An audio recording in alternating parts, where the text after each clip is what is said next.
సంవత్సరాల తరబడి ఎన్ని మందులు వాడినా మీ మోకాల నొప్పులు తగ్గట్లేదా? ప్రాణ పెయిన్ క్లినిక్ లో అత్యాధునిక చికిత్స. Welcome to Suman TV. నేను మీ సుమన్ టీవీ.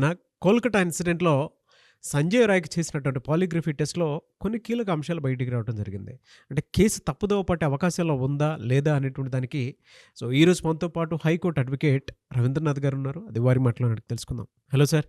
హాయ్ అండి నాగరాజ్ గారు. సార్, ఇది కేసుని తప్పుదోవ పట్టే అవకాశం ఉందని మనం భావించవచ్చు అంటారా? ఎందుకంటే ఆల్రెడీ జ్యుడిషియల్ కస్టడీలో ఉంది. అట్ ద సేమ్ టైం సుప్రీంకోర్టులో ట్రయల్స్ కూడా దీనికి సంబంధించి నడుస్తూ ఉంది. న్యాయానికి సంబంధించినటువంటి విషయంలో కనుక మనం చూస్తే ఎప్పుడు వచ్చే అవకాశం ఉంటుందో మనం భావించవచ్చు అంటారు దీనికి సంబంధించి?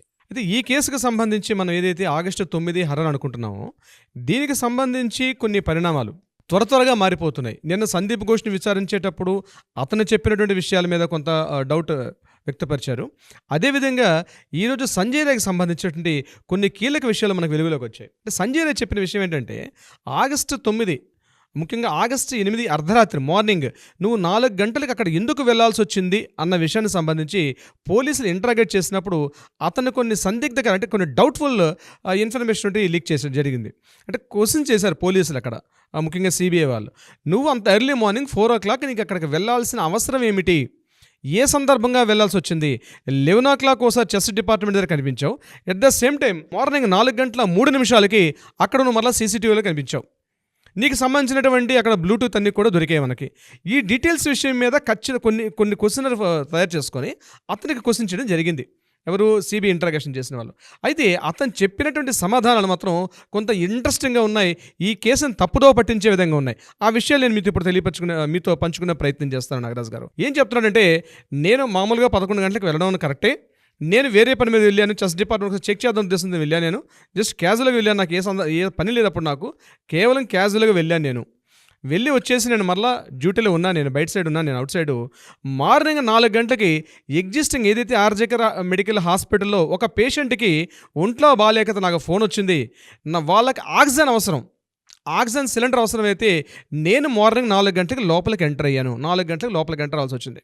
అయితే నేను ఎంటర్ అయ్యేటప్పటికి బయట సెక్యూరిటీ గార్డులు ఎవరూ లేరు అక్కడ. నేను నడుచుకుంటూ సెమినార్ హాల్ దాకా వెళ్ళాను. సెమినార్ హాల్కి వెళ్ళేటప్పటికి నేను చూసుకుంటూ అక్కడ ఎవరైనా డాక్టర్స్ ఉంటారేమో, ముఖ్యంగా ఈ పల్మనాలజీ సంబంధించి నాకు అక్కడ అవగాహన ఉంది కాబట్టి దానికి సంబంధించి వెళ్ళాను. వెళ్ళేసరికి రెస్పిరేటరీ సిస్టమ్ అంటే వాళ్ళకి ఆక్సిజన్ కూడా అందుకోసం చెప్పి నేను 3rd floorకి వెళ్ళాల్సి వచ్చింది. వెళ్ళేసరికి అక్కడ ఒక బాడీ పడి ఉంది. అక్కడ నేను చూసుకోకుండా వెళ్ళాను. ఆ బాడీని చూసి నేను ఒక్కసారి షాక్ తిన్నాను. ఏం చేయాలో నాకు అర్థం కాలేదు. ఆ స్పీడ్లో అటు ఇటు తిరిగేసరికి నా కాళ్ళకి ఏదో అడ్డం జరిగింది. ఆ అడ్డం తగలంగా నేను ఇమ్మీడియట్గా ముందుకు తూలిపడ్డాను. అప్పుడు నా బ్లూటూత్ అక్కడ పడిపోయింది. ఆ బ్లూటూతే మీకు దొరికింది అని సంజయ్ రాయ్ చెప్పడం జరిగింది ఈ కేసుకు సంబంధించి. అంటే ఇక్కడ మరి మిగిలిన విషయాలు ఏవైతే ఉన్నాయి, మరి నీ తాలూకా స్కిన్, బ్లడ్, ఈ సీరమ్స్ ఉన్నాయి కదా, వీటికి సంబంధించిన క్వశ్చన్స్ ఏం చేశారో దానికి సంబంధించిన ఇన్ఫర్మేషన్ ఇంకా క్లియర్గా మనకు రాలేదు. ఇతను ఆ టైంలో నేను లేను. అయితే ఇతనికి జ్యుడిషియల్ కస్టడీలో చేసేటప్పుడు కవితా సర్కార్ కూడా అక్కడే ఉన్నారు. దీనికి సంబంధించి మాట్లాడేటప్పుడు ఈ క్వశ్చన్ వరకు అక్కడ వరకు అడిగారు. ఈరోజు కంప్లీట్ చేసేసుకున్నట్టుగా మనకు కొన్ని విషయాలు వెలుగులోకి వస్తున్నాయి.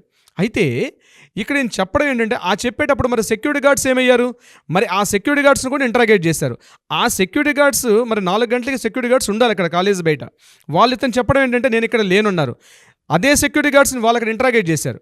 వాళ్ళు చెప్పిన ఇన్ఫర్మేషన్ ఏం చెప్పారు? సందీప్ ఘోష్ మార్నింగ్ 9:30 to 10:30 ఏమయ్యాడు? ఇక్కడ రెండో పాయింట్ నేను చెప్తాను. సందీప్ ఘోష్ మార్నింగ్ 9:30 to 10:30 వరకు వెళ్ళలేదు. 11 o'clock వెళ్ళాడు. అంటే 1.5 hour తర్వాత వెళ్ళాడు అక్కడికి. ఈ 1.5 hourలో పోలీసులు రావడం, ఇంటరాగేషన్ చేయడం, అంటే ఆ సంఘటనా స్థలం రావడం ఈ సందీప్ ఘోష్ సంబంధించి ఇదొకటి. ఆ డౌట్ఫుల్ క్వశ్చన్స్ అంటే ఇక్కడ సిబిఐ ఇంటరాగేషన్ చేసేటప్పుడు సందీప్ ఘోష్ తాలూకా సెంటెన్సెస్, సెక్యూరిటీ గార్డ్ వాళ్ళ sentences, at the same time ఆ 4 డాక్టర్స్ ఉన్నారు. ముందు రోజు ఎవరైతే ఈ విక్టిమ్ ఉన్నారో, విక్టిమ్ పార్ట్ వెళ్ళినటువంటి 4 డాక్టర్లు చెప్పినటువంటి వాళ్ళకు కూడా పాలిగ్రాఫ్ టెస్ట్ చేశారు. వాళ్ళ సెంటెన్సెస్ ఇవన్నీ వేసి వాళ్ళు చేస్తుంటే, అంటే ఇవన్నీ ఒక ఫార్మెట్, ఒక క్లియర్ ఒక రిపోర్ట్ తయారు చేద్దాం అనుకుంటే సంజయ్ రాయ్ చెప్తున్నాడు ఏదైతే చెప్తున్నాడో ఇతనికి మ్యాచ్ కావట్లేదు, మిస్ మ్యాచ్ అవుతుంది. సంజయ్ రాయ్ చెప్తున్న దానికి, వాళ్ళు చెప్పిన ఇన్ఫర్మేషన్కి, జరిగిన ఇన్ఫర్మేషన్కి, సెక్యూరిటీ గార్డ్స్ చెప్పిన ఇన్ఫర్మేషన్కి మిస్ మ్యాచ్ అవుతుంది. దీనికి సంబంధించి కవితా సర్కార్ని అడిగారు, మీ క్లయింట్ ఎవరైతే ఉన్నారో మీ క్లయింట్ మిస్లీడ్ చేస్తున్నాడు, కేసుని తప్పుదోవ పట్టిస్తున్నాడని చెప్పి సిబిఐ చెప్పినప్పుడు ఆమె తెలివిగా కవితా సర్కార్ చెప్పిన ఆన్సర్ ఏంటంటే, రేపు మేము జడ్జి గారి ముందర మళ్ళీ మేము పర్మిషన్ తీసుకుంటాం, వీలైతే మీరు మరోసారి పాలిగ్రాఫ్ టెస్ట్ చేయండి, మేము జడ్జి గారు మ్యాజిస్ట్రేట్తో మాట్లాడతాం, హైకోర్టు మ్యాజిస్ట్రేట్ గారితో మాట్లాడతాం అని చెప్పి ఆవిడ ఈరోజు ఆ విషయం చెప్పి అక్కడ తప్పించుకునే ప్రయత్నం చేశారు. అయితే మొత్తానికి మనకు తెలిసింది ఏంటంటే, ఏదైతే అమ్మాయి చనిపోయిన టైం చెప్పారు అక్కడ 4 గంటల 15 నిమిషాల టైంలో చనిపోయింది. ఈ 4 గంటల 3 నిమిషాల నుంచి 4 గంటల 40 నిమిషాల టైంలో ఏం జరిగింది, ఆ పర్టికులర్గా ఏదైతే మనం చెప్పిన ఆ 29 మినిట్స్ అని మనం ఏదైతే చెప్తున్నామో ఆ 29 మినిట్స్లో ఏం జరిగిందన్న విషయం మీద సిబిఐ వాళ్ళు ఇంకా కంప్లీట్ థరో రిపోర్ట్ తయారు చేస్తారు. బహుశా నేను అనుకోవడం ఏంటంటే సెప్టెంబర్ 5న ఏదైతే సుప్రీంకోర్టు ట్రయల్స్లో ఉంటుందో ఆ టైం వరకల్లా ఈ రిపోర్ట్ అక్కడ సబ్మిట్ చేస్తారు. ఎందుకంటే ఇటువంటి ఇన్ఫర్మేషన్స్ లీక్ అవడం వల్ల అసలైన సాక్ష్యాలు కూడా బయటకు తారుమారే అవకాశం ఉంటుంది. కాబట్టి బహుశా సిబిఐ వాళ్ళు లీక్ చేయట్లేదేమో నేను అనుకుంటున్నాను. ఏదేమైనప్పుడు కూడా ఇప్పుడు ఏదైతే రిలీజ్ చేశారో సంజయ్ రేఖకి సంబంధించినటువంటి ఇన్ఫర్మేషన్ ఏదైతే మన బయటకు వచ్చిందో డెఫినెట్గా ఈ కేసు కాంప్లికేట్ అవుతుంది. ఈ కేసు అంత ఈజీగా మనం అనుకున్నట్టుగా జస్టిస్ తొందరగా వస్తుంది అనుకోవట్లేదు నేనైతే. ఈ కేసుని తప్పుదోవ పట్టించే ప్రయత్నం చేస్తున్నారు అన్న విషయం అర్థమవుతుంది. మరి దీని మీద రాజకీయ హస్తాలు ఉన్నాయా, లేకపోతే ఎవరైనా ఇన్ఫ్లుయెన్స్ చేస్తున్నారా? కవితా సర్కార్ తాలూకా ఫోన్ కూడా ఇంట్రాగేషన్ చేస్తే కొంత బాగుంటుంది, బట్ లీగల్గా సాధ్యపడదు. కాబట్టి ఇందులో అసలైన వ్యక్తులు ఎవరైతే ఉన్నారో, ముఖ్యంగా మనకు ఆ రోజు మమతా బెనర్జీని మనం ఆ రోజు మనతో మాట్లాడుకున్నప్పుడు ఎక్స్ ప్రిన్సిపాల్ సందీప్ ఘోష్ గారి దగ్గర ఉన్నటువంటి ఎవరైతే సెక్యూరిటీ గార్డ్స్ ఉన్నారో, మేము దీదీ పంపించగా వచ్చామని వాళ్ళు చెప్పిన స్టేట్మెంట్స్ ఇవన్నీ చూస్తుంటే ఏదో ఒక రాజకీయ కోణాలైతే తప్పనిసరిగా ఇందులో ఉన్నాయి. అయితే చాలామందిని ఇందులో పిలిచి ఇంటరాగేట్ చేస్తే నిజాలు బయటకు వచ్చే అవకాశం ఉంటుంది. నాగరాజు గారు, గవర్నమెంట్ తరపు నుంచి వాదిస్తున్నటువంటి న్యాయవాది కవితా సర్కార్ ఎవరైతే ఉన్నారో ఇందులో కొంత గవర్నమెంట్ ఇన్ఫ్లుయెన్స్ కూడా బలంగా నడుస్తుంది. దీన్ని మిస్లీడ్ చేయడానికి అవకాశం ఉండేలాగా ఉంది అని మనం భావించవచ్చు అంటారా? ఒక సాటి న్యాయవాదిగా నేను ఆ విషయాన్ని తెలియపరచలేనండి. నేను అలా కామెంట్ చేయడం కరెక్ట్ కాదు. ఎందుకు తను కూడా ఒక మా న్యాయవాది కాబట్టి నేను చెప్పే అవకాశం ఉండదు. కానీ ఒక రాజకీయ ఇన్ఫ్లుయెన్స్ అయితే తప్పనిసరిగా జరుగుతుంది. అది మరి తన లాయర్ మీద జరుగుతుందని నేను చెప్పడానికి అయితే నేను సాహసించే ప్రయత్నం చెయ్యను. బట్ ఈ కేసుకు సంబంధించి మాత్రం కొంత రాజకీయ ఇన్ఫ్లుయెన్స్ జరిగే అవకాశం ఉంది. మరి సిబిఐలు ఇచ్చే రిపోర్ట్ మీద దీనికి మనకు ఆధారపడి ఉంటుంది. ఓకే. అయితే ఈ సంఘటన ఇలా ఉంటుండగా నాగరాజు గారు, రాష్ట్ర వ్యాప్తంగా ముఖ్యంగా వెస్ట్ బెంగాల్ రాష్ట్ర వ్యాప్తంగా అల్లర్లు, నిరసనలు, ధర్నాల్లో మాత్రం ఎక్కడా తగ్గట్లేదండి. ఎంటైర్ రాష్ట్ర వ్యాప్తంగా ఉన్నటువంటి హెల్త్ వర్కర్స్ అందరూ కూడా ఈరోజు బయటకు వచ్చి టోటల్గా వాళ్ళు ధర్నాలు చేస్తున్నారు. ఈరోజు అభయ క్లినిక్ అని ఒక క్లినిక్ని పెట్టారు వాళ్ళు. ముఖ్యంగా హెల్త్ వర్కర్స్ అందరూ కూడా కలిసి టెలిమెడిసిన్ చేస్తారంటే డ్యూటీస్లోకి జాయిన్ అవ్వకుండా బై ఫోన్ ఎవరైనా మెడిసిన్స్ ఇస్తుంటే మేము డ్యూటీ చేస్తున్నాం అంటే it's a part of their duty. Health workers duty చేయాలనే ఉద్దేశంతో వాళ్ళు ఏం చేశారంటే సుమారుగా మోర్ దెన్ 1500 మంది రోగగ్రస్తులకి వీళ్ళు ఒక టెలిమెడిసిన్ ద్వారా అభయ క్లినిక్ అని ఒక ర్యాలీని చేపట్టి అభయ క్లినిక్ అని ఒక స్పెషల్ పోర్టల్ని ఏర్పాటు చేసి వాళ్ళకి సంబంధించిన సేవలు అందజేయడం ప్రయత్నం చేశారు.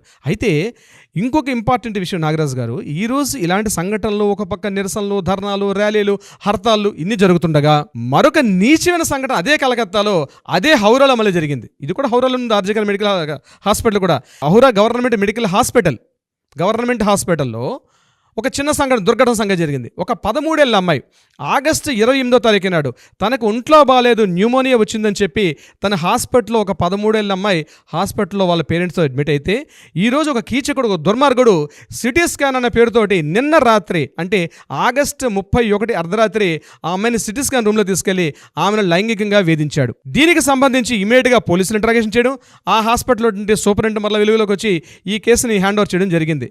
అంటే ఈ సంఘటనలు ఒకటికొకటిగా ఇంత సంఘటనలు జరుగుతున్నప్పుడు కూడా అంటే ఏ ధైర్యం చూసుకొని ఈ మానవ మృగాలు ఇంతగా తెగిస్తున్నారు అన్న విషయం అన్నది నాగరాజు గారు, దీనికి ఒక అడ్డుకట్ట వేయకపోతే ఇప్పటికైనా సోషల్ రెస్పాన్సిబిలిటీ తీసుకొని కేంద్ర ప్రభుత్వం ముందుకొచ్చి కోర్టులో ఉంది, ఇది సిబిఐలో ఉందని కాకుండా ఇమ్మీడియట్గా లా అండ్ ఆర్డర్స్ ఏవైతే ఫాస్ట్ ట్రాక్ కోర్ట్స్ని ఏదైతే మమతా బెనర్జీ డిమాండ్ చేస్తుందో ఇమ్మీడియట్గా సెంట్రల్ గవర్నమెంట్ ఇనిషియేట్ తీసుకొని ఆ ఫాస్ట్ ట్రాక్ కోర్ట్స్ని ఇనిషియేట్ చేయకపోతే ఇట్లాంటి కామమృగాలు, క్రూర మృగాలు మరలా పెరిగి ఇంకా మరికొన్ని సంఘటనలు దారితీసే అవకాశం కూడా జరగబోతుంది. ఇలాంటి సంఘటనలు ఇలా జరుగుతుండగా నాగరాజు గారు మరొక ఇంపార్టెంట్ విషయం, అభిషేక్ ముఖర్జీ. ఈయనెవరు? తృణమూల కాంగ్రెస్ పార్టీ కీలకమైన నేత, మమతా బెనర్జీ గారి యొక్క మేనలుడు, ఆ పార్టీలో ఒక మంచి కీ పోస్టులు వ్యక్తి. నిరసనకారుల్లో కొంతమంది ఎవరైతే ధర్నాలు, నిరసనలు చేస్తున్న కొంతమందిలో ఒక వ్యక్తి అభిషేక్ ముఖర్జీకి ఆయనకు ఒక అమ్మాయి ఉంది, మైనర్ బాలిక పాపం. అతనికి డైరెక్ట్గా ఫోన్ చేసి అతనికి వాట్సాప్ చాట్ చేసి ఈ ఇష్యూలో మీరు కానీ తొందరగా స్టెప్ తీసుకోకపోతే మీ అమ్మాయిని కూడా రేప్ చేసి చంపిస్తాం అని, ఎవరైనా రేప్ చేసి చంపిస్తే వాళ్ళకి మేము పెద్ద గిఫ్ట్ ఇస్తామని చెప్పి, అంటే ఏ స్థాయికి వెళ్ళిపోయారు చూడండి నిరసనకారులు. అంటే ఇక పరిస్థితులు మర్చిపోయారు, ఏ రకమైన స్థితిలో ఉన్నా మర్చిపోయారు. డైరెక్ట్గా అతనికే ఫోన్ చేసి అతనికి వాట్సాప్ చాట్ చేసి మీ అమ్మాయిని మీరు ఈ ఇష్యూ మీద తొందరగా డెసిషన్ తీసుకోకపోతే మీ అమ్మాయిని రేప్ చేసి చంపేస్తాం, అట్లా ఎవరైనా రేప్ చేసి చంపిస్తే వాళ్ళకి మా తరపున పెద్ద గిఫ్ట్ కూడా ఇస్తామని చెప్పి అతను ఇమీడియట్గా చెప్పడం జరిగింది. దీని మీద నేషనల్ హ్యూమన్ రైట్స్ కమిషన్, బాలల హక్కుల కమిషన్ వాళ్ళు ఇమీడియట్గా రెస్పాండ్ అయ్యి అతని మీద చర్యలు కూడా తీసుకుంటున్నారు. అతను ఎందుకంటే జరగాలి, ఇది ప్రజాస్వామ్యుతంగా జరగాలి, అంతేగాని ఇటువంటి కామెంట్స్ చేయడం కానీ ఇటువంటి అంటే యాజిటేషన్ పెరిగిపోవడం, అంటే ప్రజల్లో ఒక రకమైనటువంటి ఒక ఉప్పిల్లా పెరిగిపోతుంది. ఎందుకంటే తొందరగా జడ్జిమెంట్ రావట్లేదు, అభయకు సంబంధించి డిలే అవుతున్నాయి. అసలైనటువంటి ఎవరైతే నిర్దోషులు బయట తిరుగుతున్నారో ఒక్క వ్యక్తి మాత్రం ఇప్పటిదాకా సంజయ్ రాయని అరెస్ట్ చేశారు, ఇంకా దీనిలో చాలామంది హస్తం ఉంది కానీ వాళ్ళు ఎవరిని అరెస్ట్ చేయట్లేదు ఉద్దేశంతో ప్రజల్లో తెలియని ఒక రకమైనటువంటి అశాంతి, ఒక దాని ఉద్వేగం అండి. We want justice, we demand justice అనేటువంటి ఒక్కొక్క నిరసన వాళ్ళు తెలుపుతున్నారు. ఇది ఎక్కడికి దారితీసిందంటే ఈరోజు ఇలాంటి వార్నింగ్ ఇవ్వడం జరిగింది, రేపు ఏమైనా జరిగే అవకాశం ఉంటుంది. కాబట్టి ఇమ్మీడియట్గా గవర్నమెంట్ కానీ ఇనిషియేటివ్ తీసుకోకపోతే జస్టిస్ విషయంలో లేట్ అయితే మాత్రం ఏమైనా జరగవచ్చు. నాగరాజ్ గారు.